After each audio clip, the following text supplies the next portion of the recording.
అందరికీ నమస్కారం అండి. మన రెస్పెక్ట్ ఎడ్యుకేషన్ ఛానల్కి స్వాగతం, సుస్వాగతం.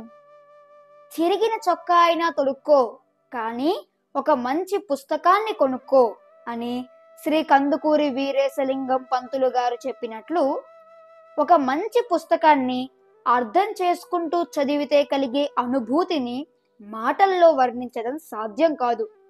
దాన్ని ఆచరణలో పెడితే అద్భుతాలను సాధించవచ్చు. విద్య అనగా ప్రవర్తనలో కలిగే మార్పు. విద్య అంటే కేవలం తరగతి గదిలో బోధించే పాఠ్యాంశాలు మాత్రమే కాదండి. మనకు ఆనందంతో పాటు నీతి, నిజాయితీ, క్రమశిక్షణ వంటి అలవాట్లను పెంపొందించి మనలోని వ్యక్తిత్వాన్ని సంపూర్ణంగా వికసింపచేయగల ఏకైక సాధనం విద్య మాత్రమే. అటువంటి వ్యక్తిత్వ వికాస కథలను మీకు వినిపించి ఆనందింప చేయాలన్నదే నా ఈ చిన్న ప్రయత్నం. ఇక ఈ రోజు కథలోకి వెళ్దామా? ఈ రోజు కథ పేరు విధిని మార్చటం సాధ్యమా. ఇక కథలోకి వెళితే, ఒక రాజు తన సైనికులతో అరణ్యంలోకి వేటాడటానికి వెళ్ళాడు. ఏదో వింత శబ్దంతో కూస్తున్న ఒక పక్షి రాజు కంటపడింది. రాజు సైనికులలో పక్షి భాష తెలిసిన ఒక సైనికుడు ఉన్నాడు. రాజు ఆ సైనికుణ్ణి పిలిచి ఆ పక్షి ఇప్పుడు ఏం చెప్పింది అని ప్రశ్నించాడు.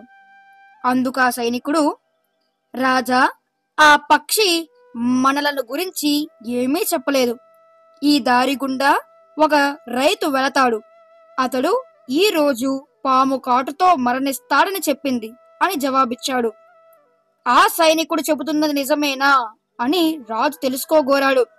అంతే, రాజు అతడి సైనికులు వేట కార్యక్రమాన్ని కట్టిపెట్టి అక్కడే కాచుకుని ఉండిపోయారు.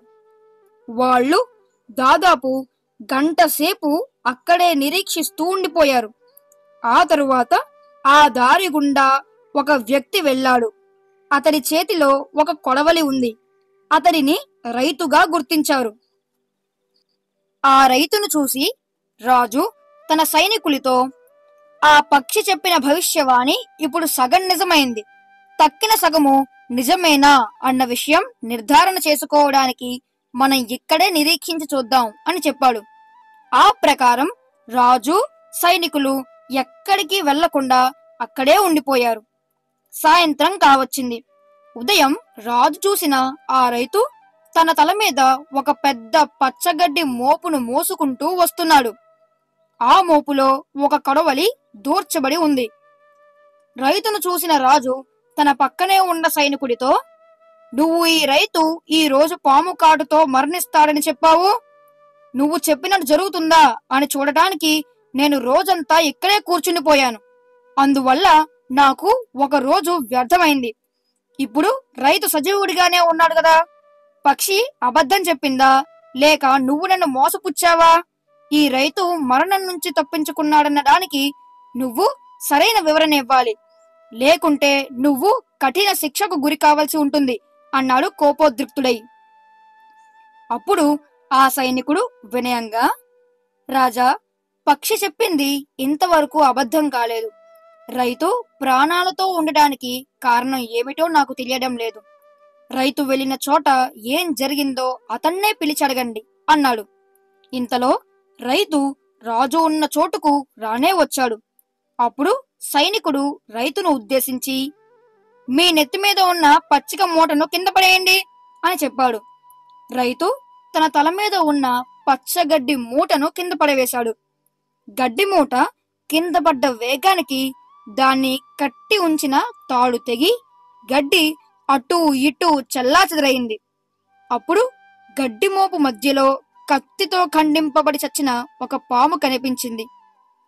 అది చూసి సైనికుడు రాజుతో, రాజా, రైతు ఈ పాము కాటుతో మరణించి ఉండాలి. అలా జరగకపోవడానికి రైతు వెళ్లిన చోట ముఖ్యమైన సంఘటన ఏదైనా జరిగిందానని అతన్ని మీరే విచారించండి అని విన్నవించాడు. అప్పుడు రాజు రైతుతో, ఏమయ్యా, నువ్వు వెళ్లిన చోట కొత్త సంఘటన ఏదైనా జరిగిందా అని ప్రశ్నించాడు. అందుకు రైతు, అయ్యా, నేను వెళ్ళిన చోట ఎలాంటి కొత్త సంఘటన జరగలేదు. కానీ అక్కడకు ఒక మహాత్ముడు వచ్చాడు. ఆయనకు నేను సాష్టాంగపడి నమస్కరించాను. ఆయన నన్ను చూసి దీర్ఘాయువుతో జీవించు అని ఆశీర్వదించారు. ఇదే జరిగింది అంతే అని జవాబిచ్చాడు. ఈ ఉదంతం విన్న సైనికుడు రాజుతో, రాజా, చూసారా, ఈ రైతు పాము వాతపడి మరణించి ఉండాలి. కాని ఒక మహాత్ముని దీవెన కారణంగా ఇతడి విధి మారిపోయింది. మహాత్ముల దీవెనకు విధిని మార్చే శక్తి ఉంది అని వివరించి చెప్పాడు. రాజు సైనికుడు ఇచ్చిన వివరణను మనస్ఫూర్తిగా అంగీకరించాడు. అంతేకాక సైనికుడికి మరియు ఆ రైతుకు కానుకలు కూడా ఇచ్చాడు. ఓకే ఫ్రెండ్స్, మరో మంచి కథతో మళ్ళీ కలుద్దాం. అంతవరకు సెలవు.